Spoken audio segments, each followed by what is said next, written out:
All right, guys, welcome to another spectacular Wines of South Africa tasting. And this time we're doing something which is uniquely South African.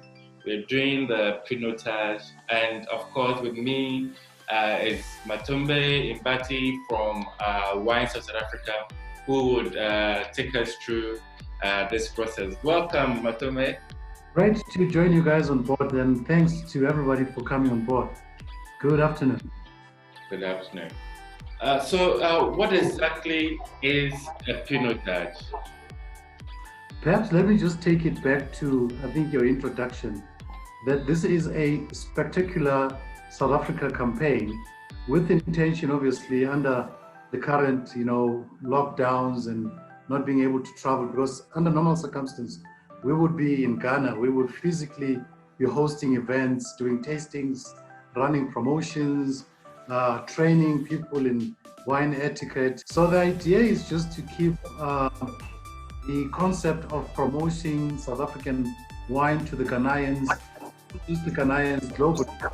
We do these promotions in other markets that we are active in. I must say, anyone that is interested to further their wine knowledge, we have what we call the South Africa Wine Course, sponsored course that they can take for free. So if any of the candidates are interested to participate, they can actually contact Bill, and there will be net links to how to get into the wine course as well. So the pinotage, in essence, is a signature variety of South Africa. And if one looks back as to how it was created, it's a cross. It's a cross of a varietal of Pinot Noir as well as the Cinsault. The other word for Cinsault is Hermitage. So when Professor Perold in 1925, when he actually crossed the vines of Pinot Noir as well as the Hermitage, it then came to be known as the pinotage. So this is a South African unique creation in essence. And this is what has put us in the map. And I must say, over the years, the South African wine producers have mastered the art of making it one of the finest drinkable wines out of South Africa. It is actually planted in other countries, but originally it comes from South Africa. I remember the first time I had an experience with it, and I went through online to go through reviews, and it seemed that when it started, people found it to be gritty or dirty, but eventually globally people sort of accepted it as well. Yeah, look, this is one thing that when you are introducing wine in the markets, obviously you get feedback, and because I must say the winemakers have managed to play around with it and make it to be soft, because at some point it was a wine that was very aggressive with tannins that are very overwhelming. But as I say that over the years they've mastered it, the wine that now you consume will be more fruity, lush, easy, accessible. It's got a lovely entry in the mouth, and it balances very well in many ways. Other winemakers have styled it well with what the other characteristics, such as chocolate, that you pick up. So there would be some instances where there's a chocolate pinotage, and because it has those characteristics coming out. But with that said, I think these days you find that it won't be as robust as you would have actually been experienced having tried it in the past. There's a lot of improvement and fine quality. We even have what is called the top 10 pinotage, which is actually accredited and has been run by the South African Pinotage Association. So you have those ones that are coming out and very special, and they'll be here with your audience the list of the top 10 pinotage for 2020. Fantastic. Well, I think it's my time to taste the Kanonku Cadet Pinotage. This is the 2018 vintage, and yeah, very nice, classy bottling and labeling. So to give you a background of Kanonku, it's in the Stellenbosch region, and like I said, it's one of the wineries that have mastered the art pinotage. Bear Truter started as a winemaker at Kanunko. Subsequently, he then moved on to create his own Bear Kloof estate, which also, I mean, the current winemaker at Kanunko is exceptionally good in his wine production. His art of making wine is acknowledged and recognized globally. So what you're tasting there would be one of the finest of South Africa, and we're very proud. And I think you'll pick up a lot of characteristics such as ripe berries, because, as I say, pinotage ripens early, so you pick up those ripeness in the grape itself. Yeah, very true. Very fruity from the smell to the taste. It is, and like you said, it's not too strong in the mouth. So yeah. I think that's the trick, being able to make wine and not to overwhelm the consumer with high tannins. So tannins would be those, it's very kind of sharp, zesty in the back of your mouth. So they've managed to do that so well. And this is why it ages very well. Drink it well between 5 to 10 years, and some even older.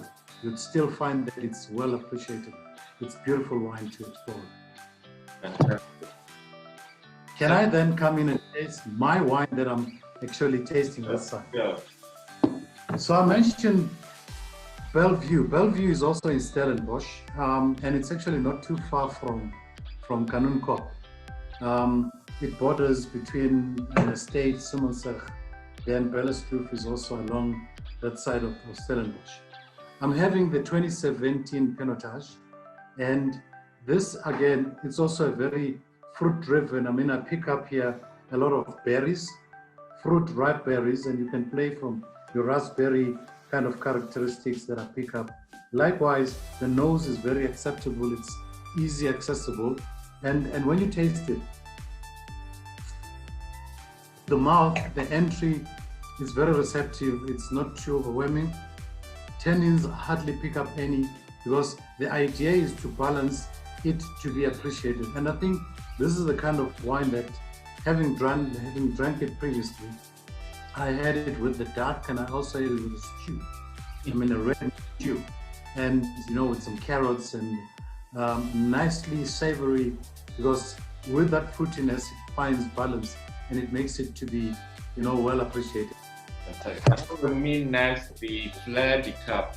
I mean, it sounds quite French. This is a 2016 vintage. I'm going to pour that as well. Awesome. So speak of Fleur de Cap, I think you're fortunate and you selected them well. 2016 was a vintage that, if you work it out, is now about 4 years, and meaning that it's now at its stage, at the stage where it's really drinkable and should be fun to explore what flavors and what characteristics you pick up. But with the wood, because red wine would then be aged in the barrels, and those barrels, they actually have a very important role, which is to soften the tannins. So they kind of make the tannins to be accessible. It means when you drink it, you pick up that lushness, that velvetiness in the wine comes actually from the wood itself. So with the age, it being over just about 4 years now, I'm sure you're bound to have joy out of it, because it's nicely maturing and it's at the peak of it being consumed. That's very true. Very, very true. Just as you said, it's matured well, and so it's not very strong. The previous one was slightly stronger. This is very smooth, and then you hardly feel any sort of feedback in there. Perfect. I think one of the things that we need to share is that drinking wine, because it's closed enclosure of the cork, ideal that you actually open it about 30 minutes or so before consuming, allowing for it to breathe. This is why when we do this, swelling of the glass with the intention of opening it up and then exchange of oxygen. But yes, you'd find that the previous wine was rather a bit heavy, solely because it's just been opened. But after, as you consume it in the next 30 minutes, you find that it opens up much better, and it settles down and it's easy accessible. But That I would actually explore what dish you would want to eat that Florica pinotage with, a local dish. I think I'd be keen to know that. Yeah, I think it will go well with maybe grilled tilapia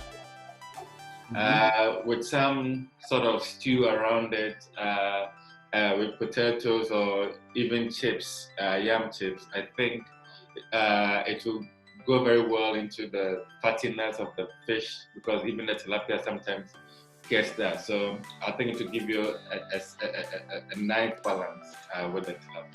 Very true. Yeah. So the last one we have here is the Louisville pinotage, which is 2018 vintage. Very Yep. true. So Louisville is also one of the wineries, the co-op, but having said that, they are well invested in ensuring that the production of their wine, is up to standard. I'm glad you chose that just to diversify and showcase other regions other than Stellenbosch. The idea here is also just so that Ghanaians can have a sense of that as we taste different varietals, do not stick to a brand that you know. Explore and try other blends. I spoke of Bellevue. I'm not sure if they're in the market, but if they are, please go find it in the supermarkets or at any of the wine shops that are around. It's worthwhile. Don't just be stuck on one, brand that you're popular with. Wine is better when you explore and just taste different offerings. And I bet you, with your nosing now and the tasting, would give us a different view of how it is compared to the other two that you tasted. Yes, this is very different from the first two. Still fruity, and I feel a little bit of sweetness in this more than the others. Yeah, it being a dry, we all say it's fruity, because then you have differentiation of a sweet wine to that of dry wine. So these are dry wines, and I think you're picking up in your mind already. It says sweet, but it's more fruit. And before we wrap up, all the pinotages that we tasted today are in the traditional red. But through some of my visits in South Africa, I realized that some winemakers have also started making pinotage in white. How has that gone so far in terms of acceptability on the market, etc.? I'm glad that you brought that up. So yes, it's not just limited to red wine. So there is plenty of rosés that are made from pinotage. There's plenty of MCCs that are made of pinotage. And as you said, your experience lately was that there is some white wine made of pinotage. Even though it's a red grape, the skin is red, but the actual juice inside is white. So there is no skin contact when it's actually crushed. Automatically then they can make the white wine, just as they would actually make rosé out of the grape, which is red, because it has little skin contact, which then makes the rosé. So I think, yes, that's a learning. Thanks you brought that up. That's something that individual wineries are exploring with, but I think it's something that is long-term to see an impact of appreciation from a wine itself, not solely because it's red wine. Kanonkop also makes a fabulous, and so are many other wineries, a fabulous rosé pinotage. And I think for a warm climate, that's perhaps something to explore. And I'm glad you brought it up. It's something that we should explore in terms of making fashionable, especially for the ladies who likes the lighter note of things. I think pinotage rosé would be the next thing that we would explore. Fantastic. Thank you very much, Matome, and happy Pinotage Day to you. Don't drink too much. Have a wonderful rest, and we'll be happy to see you again soon. Finishing off, we need to consume our wine with being responsible. Drink responsibly, know when to draw a line and say you stop. I think it's very critical, because then you also need to have another day to experience. It's always a great pleasure to be talking to Ghanaians. I'm very sad that this year just went by without me coming and visiting Accra. But my turn will come in the near future, and I look forward to physically being in Accra.